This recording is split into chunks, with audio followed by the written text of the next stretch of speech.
Welcome to the Accelerate America Collective Weekly Campfire. I'm Leslie Youngblood, and today I'm joined by an amazing entrepreneur.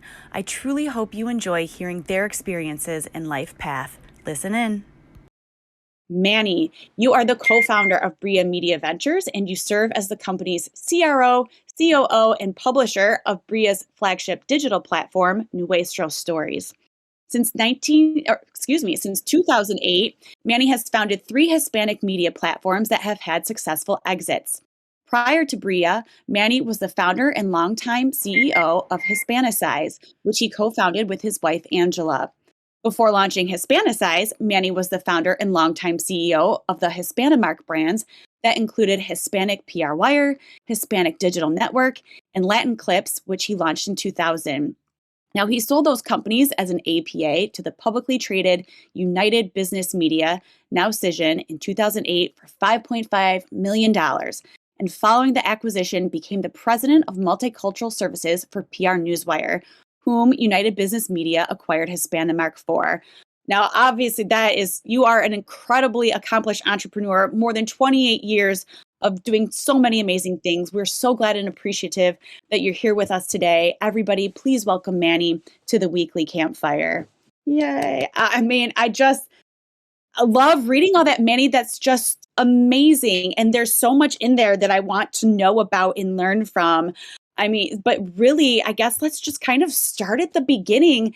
And when we spoke previously, correct me if I'm wrong, didn't you get started as a journalist before you were an entrepreneur? Yeah, I absolutely was a journalist. I mean, I used to be a crime reporter at the Miami Herald in the early 90s. And you might say that the last thing that I ever envisioned that I would ever do with my life was to be an entrepreneur, because I used to think of anything that had to do with making money to me was yucky and icky and stuff I didn't want to do. I wanted to save the world and do it through investigative reporting and journalism, and this is a very unlikely life that I've lived according to what I thought as a younger person. Sure. I love that though. But I also think though, I can see the through line, like the curiosity that you need as an investigative journalist, and then the curiosity of being an entrepreneur. I feel like that sort of makes sense though together. No? Yeah, I mean it's very incredible that if that's not a very if that's not a terrible way of saying it, because No. it's so redundant, but it's really stunning to me that what I do today has so much to do with having been a journalist. You know, I'm in the business of content creation. I our flagship platform of Brilla Media Ventures is a company. It's a platform called Nuestro Stories, which is the only platform devoted to Latino origins and histories. And we do it through snackable documentaries and short form content that brands uh, utilize for brand campaigns and advertising. So to be able to marry my background, I majored in history. That's another weird one, right? Have a bachelor's Yeah. degree in history. So I have a bachelor's degree in history. I'm a journalist, and I'm doing that right now at 52 years old. I'm working right back where I was at before, but this time as an owner of the media platform. Wow. That's amazing. Tell us a little bit more about that, like just the process and what that looks like for you. Well, I mean, when you our platform, Nuestro Stories is the crown jewel of Brilla Media Ventures, and the reason I say that is because it's a media platform with a very unique purpose uh, that is related to being the online Wikipedia of U.S. Latino history and culture. Uh, Wow. it's not just a content website. For us, the content that we're building is legacy focused. Mhm. And as people have seen it evolve, and it's only 7 or 8 months old technically, but Mhm. people continue to see it evolve. They will realize that not only are we creating really compelling cultural storytelling that goes across websites, digital, social platforms like TikTok, etc., but Mhm. our mission is to build the Wikipedia. I would call it the multimedia Wikipedia of Hispanic Mm. culture. And so that's something that I'm really happy about, because it's also very, very brand friendly. brands love to have loved the platform, and they Hmm. love creating content that's really fun. Like we just did something with McDonald's for an initiative that they have to elevate Latino filmmakers called Spotlight. Wow. The video that we did with them was a 1 minute snackable documentary on the Latino origins of Batman. Yeah, believe it or not, Wow. Batman has Latino origins. So to be able to do that requires everything I ever learned as a journalist at the Miami Herald. I mean, it was an Sure. incredible training ground for what I do today. Sure. Wait, I have to dive into more on Batman. Tell us about the Latino origins of Batman, Manny. Well, I knew you were going to fall for that, right? Uh, I love so, by the way, superheroes. I have three boys, Manny. So, it's all superheroes in this house. So, I have to, as a mother, it's my responsibility alone to ask that question. oh, absolutely. So I did not know this, by the way. There's a lot of things that I myself, even though I majored in history and I've always been a student of history and nostalgia. You see, that's why I love the '80s so much too. As we were looking into the story, we realized that Batman was inspired by Zorro, and Zorro was inspired by a Latino um, not crime fighter. He was considered an outlaw by the people that were taking Latinos out of California way back when Mexico ceded all of the space to the United States. Anyways, this guy named Juan Murrieta was considered an outlaw at that time because he was rebelling. He had a family tragedy happen with his wife and his mom, and he became the inspiration for Zorro. And Zorro, who was not created by Latino, by the way, but is very much a Latino icon, inspired. Yes. And so the black cape, uh, the even the black ride, the horse, right, the stallion. Wow. There, Yes. if you're into Batman, there are probably 7 or 8 things that Hmm. you'll. Batman himself, even the creators of Batman, said yes, we were inspired by Zorro. And Zorro's father was Juan Murrieta. So the grandfather of Batman is actually Juan Murrieta himself. The Wow. anyways, That's those are the kind of stories that incredible. Nuestro Stories is telling, and many many others that frankly Hmm. to our food, fashion, etc. Right. So I'm Yeah. very excited about this specific platform within Brilla Media's ventures. Yeah, that's incredible. I know I mean that's such an amazing site. If our listeners and our collective members have not gone, please go check that out. I loved diving into some of those stories there. The one about Alfonsina Storni, the Argentine poet and playwright inspired by Edgar Allan Poe, was just so interesting. And then Alfred Butch Lee, the first Puerto Rican NBA player, was also profiled on that site. And so just really incredible stories, and what a special thing to be able to do and grow and build. But I kind of want to go, as you're doing that now and you've been an entrepreneur for 28 years, I still want to go back to the beginning, Manny. And the collective wants to know what or who were some of your earliest influences. Well, for in what sense? In business? Yes, in business. I Hmm. would I would say that for business, I've been highly influenced by, and please, I want to clarify, I'm not this person, okay, but do I do I would say that I'm very inspired by Walt Disney himself, Oh. Hmm. uh, how he connected the dots in his universe of everything that started with content, then translating it to theme parks, and then how it had Hmm. extensions. I think like that, and I feel like he's definitely an entrepreneur that inspires me.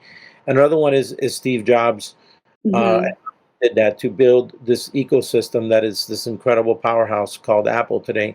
So I love creative entrepreneurs.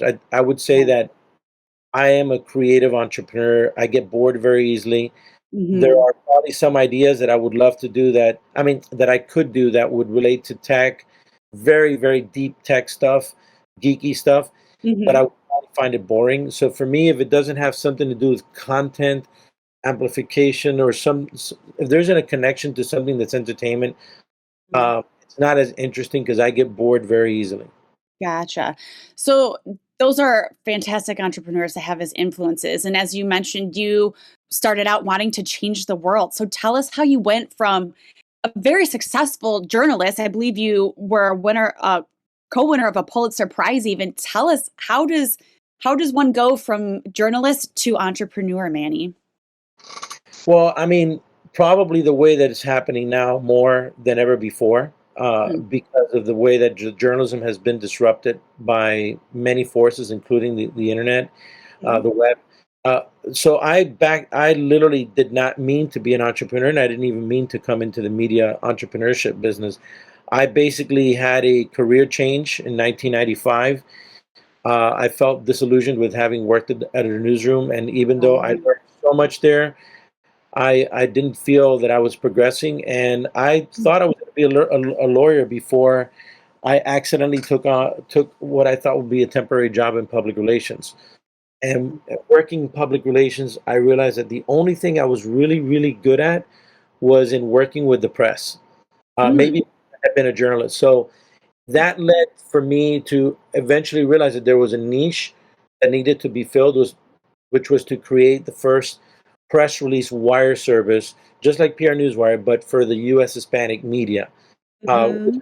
I've become a specialist in. So I launched a company called Hispanic PR Wire. I had as a ferocious competitor called PR Newswire, and 8 years Right. later, that same company, and there are many colorful stories of us in PR Newswire.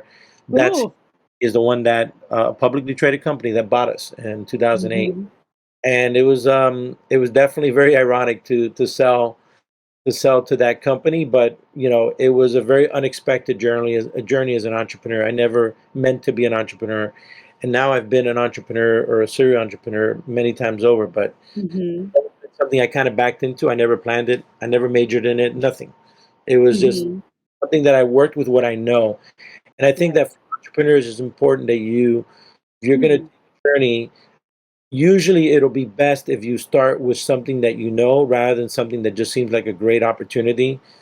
Right. Um, you'll be safer if, in some ways, it's not safe to ever be an entrepreneur. It's very Sure. trap, and I usually discourage people from becoming entrepreneurs. I know that sounds Right. very ironic, but I usually want them to absolutely destroy their dream of becoming an entrepreneur before they fall in love with it. And a lot Yes. of it because there's it's knowing the things that I know now as an entrepreneur. If Mhm. someone had whispered to me how hard it would be, Mm. I'll be honest with you, I probably would not have done it. Mm. Not not once. Hmm. Now, of course, I'm into deep, right? Yeah, So there's no turning back now. like the mafia, right? You're just in and you just out. But Yes. if I had known, man, there have been many days that I'm like, how in the world did I ever get into this? And how did I get so deep into this? Because it is being an entrepreneur really takes tremendous ganas, if that's means like desire.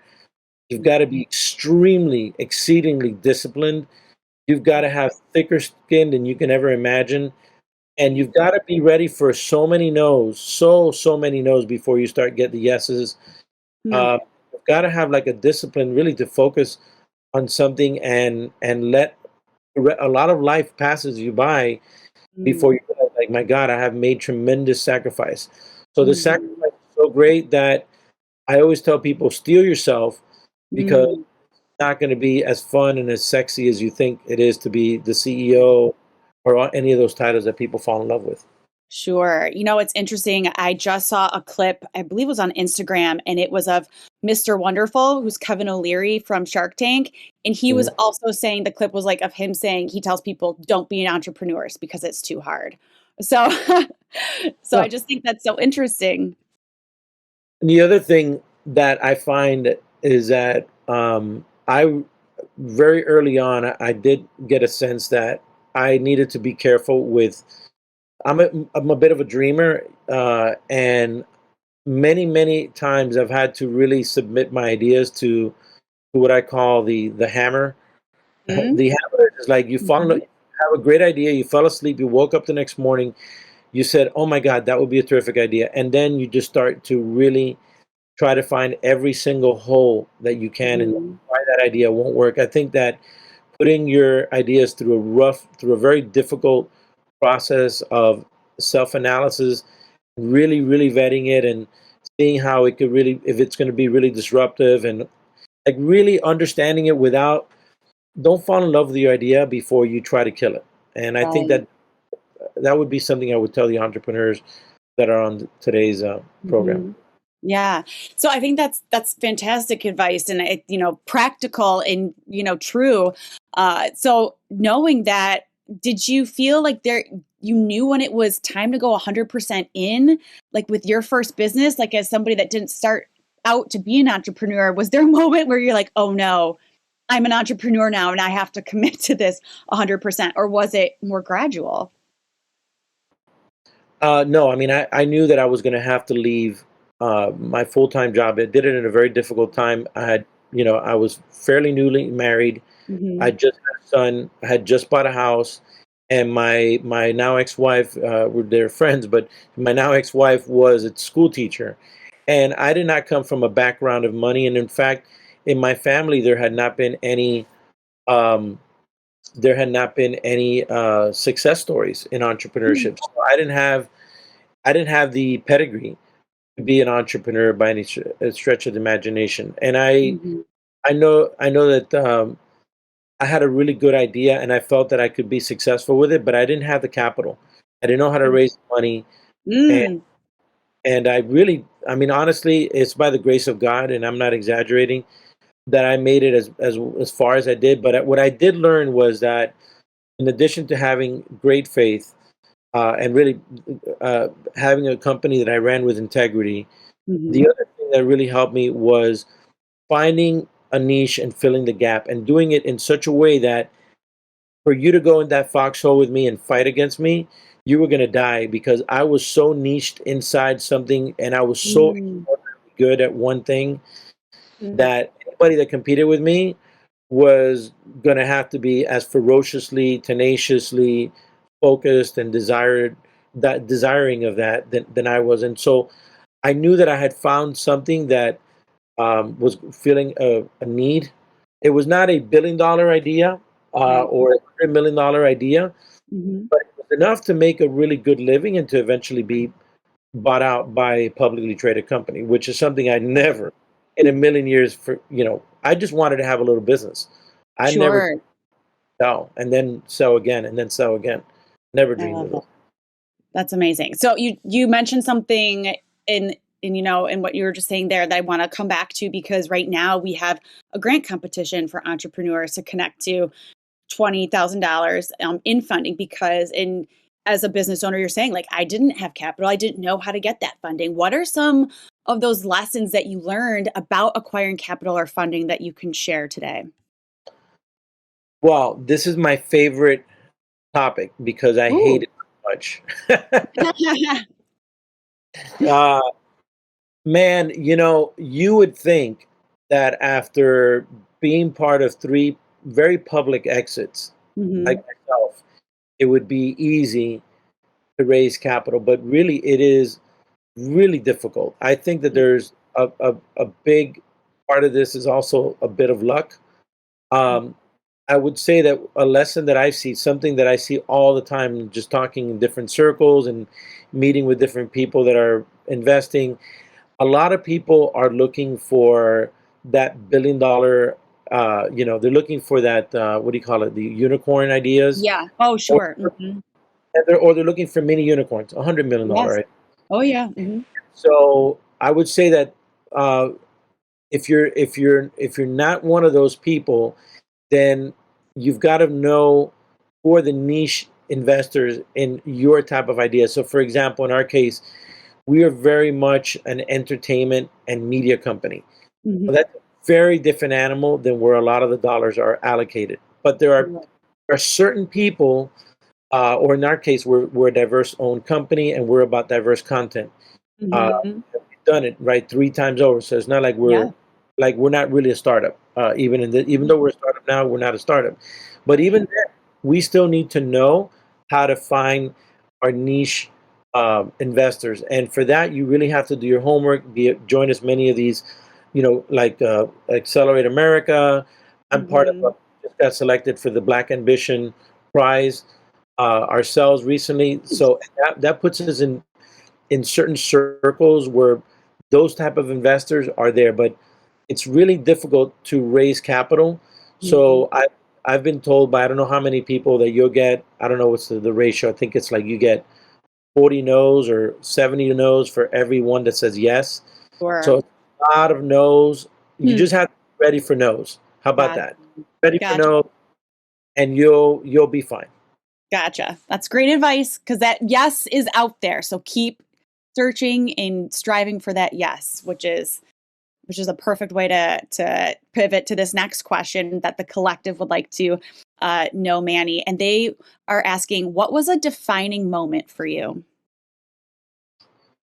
In in Like what? in your entrepreneurship journey, like was it the first exit? Was it realizing, oh no, I'm an entrepreneur now? Was it starting the latest business? Like, what was there like one moment or one memory that stands out to you over any of the others? My God. I've had some defining moments in the good and the bad and the ugly, Mm, right? sure. Obviously, the longer you live as an entrepreneur, like a person, right, you have more of the good and bad and ugly experiences in life. But I would say that the recent exit that we had was, in some ways, even though it was less for us personally than my first one, Mm, the first one was stunning. I mean, mm, just realizing that you can build something that gives you a seven-figure check right, overnight bank account, right.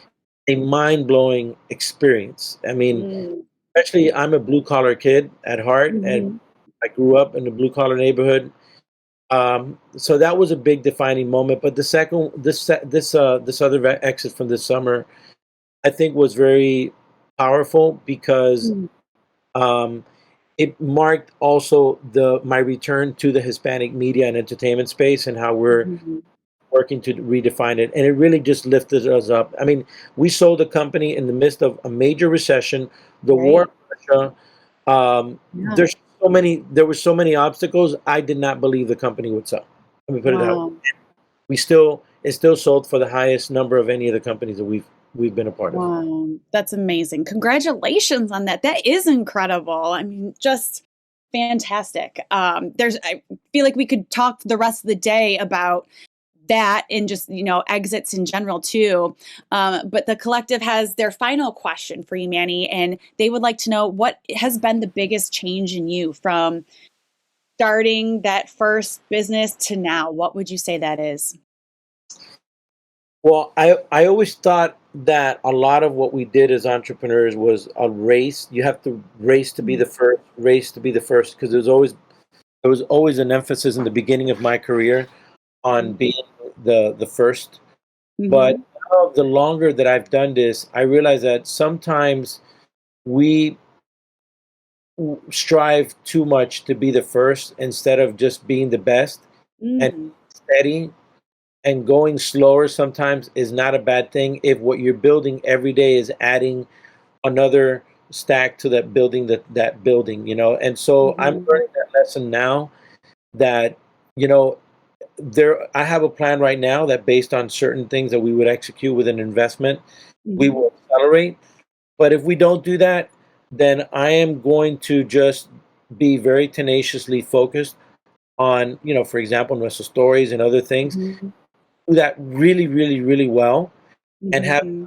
that that will get me to where I need to when I need to get there. And I don't have to strive as fast and as much as sometimes we stretch ourselves for. So it's okay to build steady as you go, but just be really, really good in whatever you're doing in a steady way. I love that. Thank you. That's a beautiful sentiment to almost end on. I don't want to, end quite yet. I would just love to know, in these final like few minutes, is there anything that you would like to share with the collective today, Manny? Anything you wish that somebody had told you when you were building or when you were starting that you would like to share with the collective? I think one thing that is an enormously important thing, I have ironically I've learned more recently, and it's Mm, also because some of the laws have changed.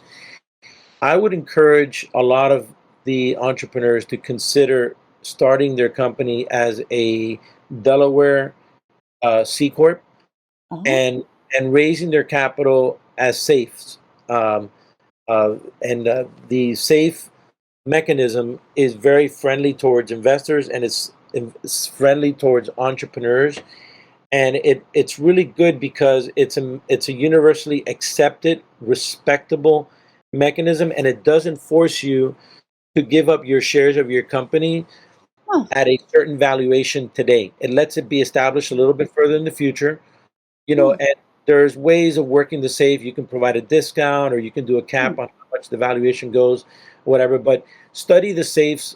I would say that's something that I would encourage a lot of entrepreneurs to do that I did not know until, frankly, just pretty recently, because I'm doing it myself. I'm working Sure. a format for our capital raise for safes. Wow, thank you for sharing that. Yes, that's fascinating and incredible. And I'm sure everybody listening and who will listen will look into that. And I also think that's such a testament, like somebody that has your experience and have done all that you've done is there's always new things to learn, right? Like you never stop learning. No, you absolutely don't, and it's kind of mind-boggling because you could spend all day learning. There's just stuff to learn Right. that's accessible. But Hmm. I would finish with saying that it's really, really important to have surround yourself with people that um, are going to tell you the truth about what you're. Mm-hmm. They're gonna, they're not going to mince words. I don't surround myself with yes women or yes men. Hmm. Our company with people that are going to tell us where we're at for real, and Hmm. we always have to be very truthful to ourselves because otherwise we're working our butt off. We're sacrificing our family, a lot of stuff, and Yeah. it's all for naught because people just weren't honest. And I would say that's something I wish people did a lot more of in my own journey. Hmm. Some of them Hmm. would actually save me some headaches. Sure. Right. Yeah, that's very true and priceless advice, I think, for all of us here and aspiring entrepreneurs, seasoned entrepreneurs, those yes people, you do not want them. Like in theory, maybe it seems good, like, oh, I'm getting all these no's or people are critiquing my product or my service, but really it's doing you a favor because you don't want those yes people, right? Absolutely, absolutely. I love it. Well, thank you so much, Manny. We appreciate your time here with us today. Such incredible advice. Everybody joining us in the audience today, thank you for joining us. Manny Ruiz with Brilla Media Ventures. Thank you, thank you, thank you. We will talk to you soon. Okay, thank you guys. Have a good day, and wishing you all the best in your own journeys. If you'd like to join the Accelerate Collective and attend future campfires, visit accelerateamerica.com/join and check out our future guests at accelerateamerica.com/campfire. Take care.